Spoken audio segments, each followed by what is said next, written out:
পরের বউকে নিয়ে আনন্দ করার জন্যই নাকি নাম হয়েছে বিবেকানন্দ। কিভাবে এক্সপ্লেন করব বিষয়টাকে? মানে এতটা নোংরা মানুষ হতে পারে? আমরা কাদের মাথায় তুলে নাচ্ছি, এরা কারা? আজকে বিস্ফোরক ভিডিও হবে, প্রথম থেকে শেষ পর্যন্ত ভিডিওটা দেখতে থাকুন, বুঝতে পারবেন কাদের ডাকছি, কাদের নিয়ে চলছি, কাদের উপর ভরসা করছি, এরা কারা। আমার রুচিতে বাজছে এদের নিয়ে ভিডিও করতে, কিন্তু করতে হবে। কারণ মানুষকে এদের আসল চরিত্রটা জানানোর দরকার আছে, প্রয়োজন রয়েছে।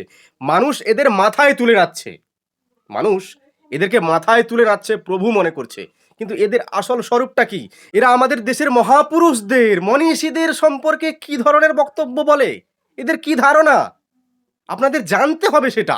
আমি এতদিন ভাবতাম যে এই মানুষগুলো অনেক ভুলভাল কথা বলে, এই মানুষগুলো অনেক কুসংস্কার ছড়ায়, এই মানুষগুলো সমাজকে ভালো কোনো শিক্ষা দেয় না। আজ তো দেখছি ভাই, এরা তো সনাতন ধর্মের শত্রু, এরা এক একটা ক্রিমিনাল। গুলি করে দেবে রাস্তায় দাঁড় করিয়ে তোমাকে। তুমি সমাজ জাগরণ করছো, সত্য সন্ধানী দীনকৃষ্ণ ঠাকুর। এ নাকি কীর্তনিয়া, এই ব্যক্তি নিজেকে কীর্তনিয়া বলে দাবি করে। মানে এ কি বলবো আমি, কোন ভাষায় একে আমি। কীর্তনের আসরে পকেটে, এই পাঞ্জাবির পকেটে এই ব্যক্তি পিস্তল রাখে কিনা, কোনো আগ্নি অস্ত্র রাখে কিনা খতিয়ে দেখা উচিত। এই কীর্তনিয়া নাকি সুপারি কিলার, সেটা সন্দেহের বিষয়। সমাজকে জাগানোর জন্য বাবা কীর্তনাসন নয়। না না, সমাজ কি এখানে জাগে? এখানে তো কুসংস্কার ছড়ানো হয়, মুজরা করা হয়, মুজরা, যেটা আপনি করছেন। একে যদি আমি নির্লজ্জ বলি, একে যদি আমি বেহায়া বলি, তাহলে কম হবে। যদি মূর্খ বলি, তাহলে নিতান্ত নিরক্ষর মানুষদের অপমান করা হবে। সেই ইউটিউবে বলেছে কৃষ্ণ অসুর। আস্তে আস্তে না না, আস্তে কেন, আস্তে কেন? যা হবে জোরে হবে। অসুর, অসুর কারা? অসুর ইতিহাস সম্পর্কে কোনো জ্ঞান আছে আপনাদের? আর শ্রীকৃষ্ণ অসুর, এটা দীনকৃষ্ণ ঠাকুর বলেছেন। আমি যদি বলি যে গর্বের সঙ্গে বলো আমরা হিন্দু, এটা কি আমি বললাম? এটা আমার কথা না, এটা আমার কথা নয়। এটা বলেছেন স্বামী বিবেকানন্দ। স্বামী বিবেকানন্দের কথাটাকে আমি কোট করলাম। ঠিক সেইভাবে দীনকৃষ্ণ ঠাকুর কৃষ্ণকে অসুর বলেননি। ঋগ্বেদে কৃষ্ণকে অসুর বলা হয়েছে, দীনকৃষ্ণ ঠাকুর সেই কথাটাকে বা সেই বিষয়টাকে উল্লেখ করেছেন, তুলে ধরেছেন মাত্র। আর আপনারা কিভাবে ছড়াচ্ছেন যে দীনকৃষ্ণ ঠাকুর কৃষ্ণকে অসুর বলেছে এবং সেই মানুষটাকে মেরে ফেলার জন্য ফাঁদ পাচ্ছেন। বললাম না, এরা হচ্ছে ক্রিমিনাল।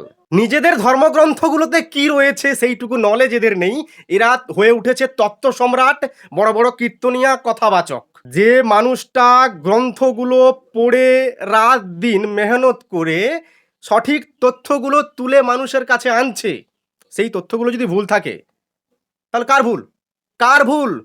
সেই গ্রন্থকারকের ভুল, সেই প্রকাশনের ভুল। যে প্রকাশনী এই গ্রন্থগুলোকে ছাপছে, ভাই তাদের ধরা উচিত না? যে গ্রন্থগুলোতে ভুলগুলো বেরোচ্ছে, সেই গ্রন্থগুলো তো রেফারেন্স দিচ্ছেন ঠাকুর।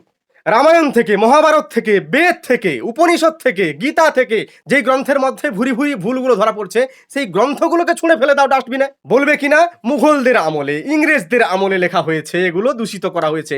তা ভাই, মুঘলদের আমল, ব্রিটিশ আমল, সে তো কযুগ হয়ে গেল, এখনো পর্যন্ত কেন সেগুলোকে বয়ে নিয়ে যাচ্ছ? ছুঁড়ে ফেলতে পারোনি? না তোমরা পড়ে দেখো না? এই মানুষটা পড়ে চোখে আঙুল দিয়ে দেখিয়ে দিচ্ছে, তখনও বোঝা যাচ্ছে যে এগুলোতে ভুল রয়েছে। মুঘলরা ভুল করেছে, ব্রিটিশরা ভুল করেছে। হ্যাঁ, ভুল করেছে, ভুল করেছে, সেই ভুলগুলোই তো তুলে ধরছেন ঠাকুর।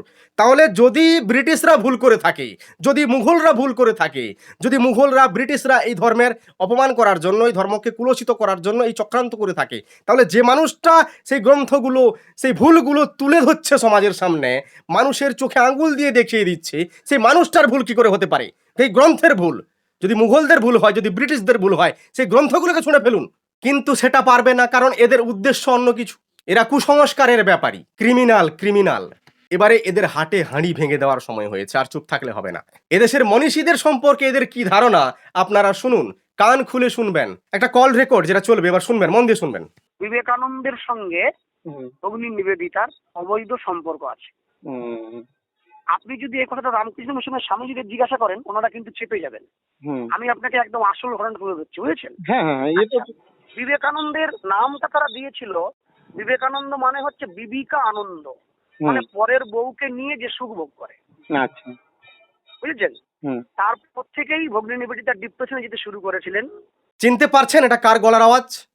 আশা করব আপনারা চিনে গেছেন। যারা যারা চিনতে পেরেছেন তারা অবশ্যই কমেন্টে নামটা লিখবেন, যে এতক্ষণ স্বামী বিবেকানন্দকে নিয়ে যে কুৎসিত মন্তব্যটা শুনলেন, ভগ্নী নিবেদিতাকে নিয়ে যে কদাকার মন্তব্যটা শুনলেন, সেটা কার গলার আওয়াজ ছিল আপনারা চিহ্নিত করে অবশ্যই কমেন্টে লিখে যাবেন। এরা এই ধরনের ব্যাখ্যা দেয়। একটা নামের ব্যাখ্যা কিভাবে দিল দেখুন। আমরা জানি বিবেক, বিবেক কি জিনিস, আনন্দ কি জিনিস, আর তার ব্যাখ্যা এই ব্যক্তি কিভাবে দিল। আমি বললাম না, আবারও বলবো, এরা হচ্ছে ক্রিমিনাল। কীর্তনিয়া সেজে, কথাবাচক সেজে সমাজকে নর্দমার দিকে ঠেলে দিচ্ছে এরা। আর দোষ দিচ্ছে কাকে? সত্য সন্ধানী দীনকৃষ্ণ ঠাকুরকে, যে মানুষটা রাত দিন পড়াশোনা করে সঠিক তথ্যটাকে মানুষের সামনে উপস্থাপন করছেন। এদের সঙ্গে কি করা উচিত? এখনো কি হাজার হাজার টাকা দিয়ে, মোটা অঙ্কের টাকা দিয়ে এদের বায়না করে নিয়ে যাবেন আপনার এলাকায় কীর্তন পরিবেশন করার জন্য? ভাববেন। আর এখন যদি না ভাবেন তাহলে আর ভাবার সময় পাবেন না।